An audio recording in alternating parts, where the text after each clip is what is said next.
Naturally हम क्या बात कर रहे थे, तो दादा दादी और नाना नानी बुजुर्गों के भी बुजुर्ग हैं, माँ बाप हमारे बुजुर्ग होते हैं और उनके भी बुजुर्ग हैं अगर नाना नानी और दादा दादी, तो उनकी इज्जत और एहतराम भी हमें उसी तरह करना चाहिए जिस तरह हम अपने माँ बाप की इज्जत और एहतराम करते हैं। अब आगे पढ़ते हैं। चचा चची तुम्हारे माँ बाप की जगह हैं, क्योंकि जिस दादा दादी की औलाद तुम्हारा बाप है उसी की औलाद वो है।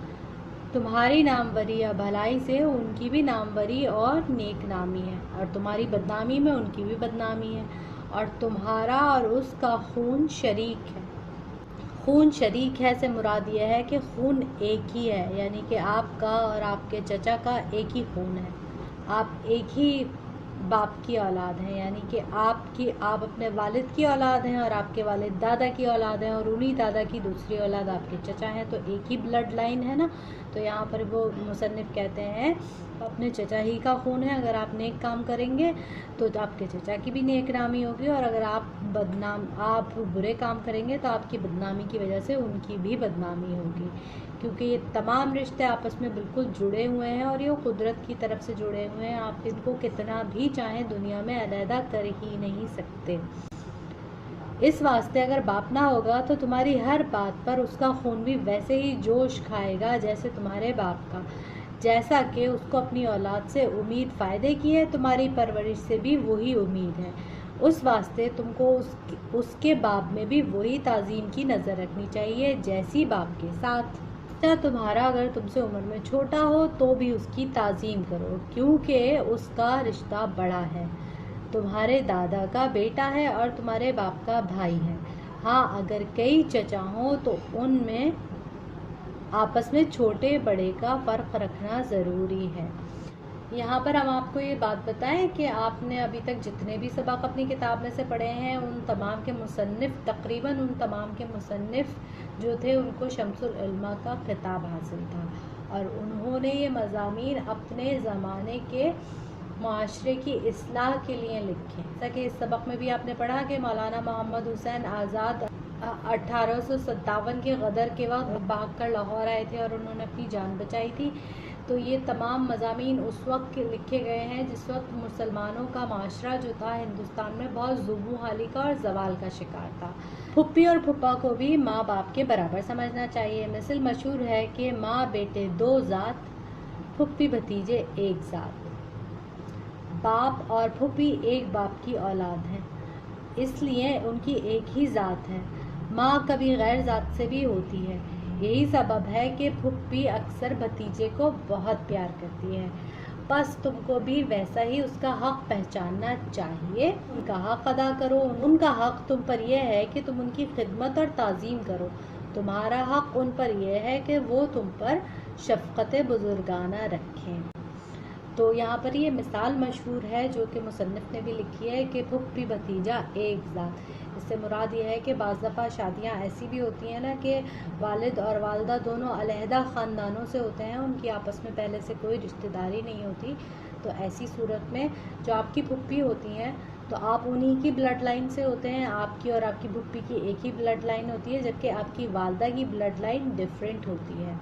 नस्ल जो चलती है वो बाप और दादा से चलती है, तो बाप और दादा की नस्ल में ही फुप्पी भी शामिल होती है। इसीलिए ये मिसाल हमारे मशरक़ी माशरे में बहुत मशहूर है कि फुप्पी भतीजा एक ज़ात, और फुप्पियाँ अपने भतीजा भतीजियों से बहुत प्यार करती हैं। इसी तरह मामू मानी खालू खाला सब बुज़ुर्ग माँ बाप के बराबर हैं। अक्सर मामुओं को देखा जाता है कि वो अपने भांजों को खुद परवरिश करते हैं और ऐसी मोहब्बत उनसे करते हैं कि वो माँ बाप को भूल जाते हैं। बल्कि जब बच्चे ज़िद करते हैं माँ बाप तंग होकर उन पर खफा होते हैं, लेकिन वो उन्हें खफकी और तंबी से बचाते हैं और सबके नाज उठाते हैं। अब ये तो बहुत ही आसान पैराग्राफ है। तुम्हारा हर एक भाई कुव्वत बाजू है, लेकिन मिसल मशहूर है कि बड़ा भाई बाप के बराबर। जितना तुमसे बड़ा हो उतनी ही उसकी ताज़ीम भी ज़्यादा चाहिए। बड़े भाई बहन तुम्हारी परवरिश में माँ बाप के साथ शरीक होते हैं, उनका हक़ तुम पर वाजिब है। बहनों को ये ख्याल बहुत होता है, दिल बहुत नाजुक है, हज़ारों उम्मीदें और आरज़ुएँ भाइयों से रखती हैं। تو یہاں پر مصنف کہہ رہے ہیں کہ بڑا بھائی جو ہوتا ہے وہ بھی باپ کی جگہ ہوتا ہے، باپ کے برابر ہوتا ہے، اس کی عزت اور تعظیم بھی آپ کے اوپر فرض ہے، اور آپ کو اپنی بہنوں کا، چاہے وہ بڑی ہوں یا آپ سے چھوٹی ہوں، ان کا بہت خیال رکھنا چاہیے، کیونکہ بہنوں کے دل بہت نازک ہوتے ہیں اور ان کے دلوں میں اپنے بھائیوں کے لیے بہت ساری امیدیں اور آرزوئیں ہوتی ہیں۔ اگرچہ عورت اپنے خاوند کے گھر میں خوشحال ہو، لیکن جب اس کے باپ یا بھائی پر کوئی صدمہ ہوتا ہے تو گویا اس کی جان پر صدمہ ہوتا ہے، دل بے قرار ہو جاتا ہے۔ جو عورت دونوں گھروں یعنی خاوند اور ماں باپ کی طرف سے بے فکر ہوتی ہے، اس کا دل خوشی سے باغ باغ ہوتا ہے۔ ادھر کی بے فکری سے ادھر اور ادھر کی خوشحالی سے ادھر حرمت پڑتی ہے۔ حرمت سے مراد ہے عزت۔ مثل مشہور ہے کہ بیٹا بیٹی سے زیادہ بھائی بہن پیارے ہوتے ہیں۔ واضح ہو کہ ماں باپ کے رشتے قدرتی ہیں اور اپنے اختیار سے باہر ہیں۔ بزرگوں کی عقل پختہ اور تجربے کار ہوتی ہے، اس واسطے ان کی رائے کو بھی مقدم سمجھنا چاہیے۔ بعد اس کے جاننا چاہیے کہ تمہارے ہر ایک رشتہ دار کو آپس میں ایک دوسرے کا سہارا ہے۔ تو یہ تمام باتیں کرنے کے بعد مصنف یہ کہتے ہیں کہ بزرگوں کی جو عقل ہوتی ہے، ایک دفعہ پھر بزرگوں کی اہمیت آپ کو یاد دلاتے ہیں اور کہتے ہیں کہ بزرگوں کی جو عقل ہوتی ہے اور ان کا جو تجربہ ہوتا ہے وہ بہت پکا ہوتا ہے، انہوں نے دنیا کے تمام رنگ دیکھے ہوئے ہوتے ہیں، تو ان کی رہنمائی ضرور حاصل کرنی چاہیے اور ان کی رائے کو ضرور اول نمبر پر رکھنا چاہیے۔ اور اس کے بعد آپ کو یہ جان لینا چاہیے کہ تمام رشتہ دار جو ہوتے ہیں، تمام رشتہ دار ایک دوسرے کا سہارا ہوتے ہیں، اور رشتہ داریوں کو مضبوط رکھنا چاہیے اور رشتہ داری کو کمزور نہیں پڑنے دینا چاہیے۔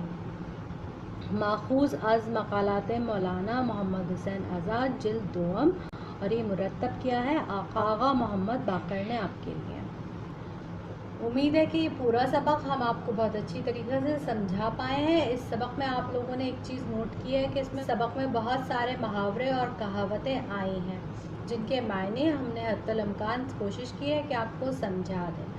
تو اگر آپ کے کچھ سوالات ہیں جو آپ مزید پوچھنا چاہتے ہیں، کسی بات کی مزید وضاحت چاہتے ہیں، تو اس کو کامنٹ سیکشن میں لکھ کر پوچھ لیجئے۔ اس کے علاوہ جو بچے یہ چاہتے ہیں کہ ان کو نوٹس بنانے میں تھوڑی مدد ملے، تو وہ ہمارا فیس بک کا جو پیج ہے، جس کا لنک نیچے ڈسکرپشن باکس میں موجود ہے، وہاں سے فیس بک کے اس پیج کو جوائن کر لیجئے۔ لیکن یہ بات یاد رکھیے گا کہ ہم آپ کو بنے بنائے نوٹس پرووائڈ نہیں کریں گے، نوٹس آپ کو خود بنانے ہوں گے، ہم آپ کی بھرپور مدد کریں گے، کیونکہ انفرادیت اسی بات میں ہے کہ آپ اپنے الفاظ میں بہت اچھے سے نوٹس تیار کیجئے کہ آپ بہت ہی اچھے سے مارکس بھی حاصل کر سکیں۔ ایک ہی جیسے مواد کے بنے بنائے نوٹس تو آپ کو بہت ساری ٹیوشن اکیڈمیز سے مل ہی جائیں گے، اور وہ نیٹ کے اوپر بھی اویلیبل ہیں۔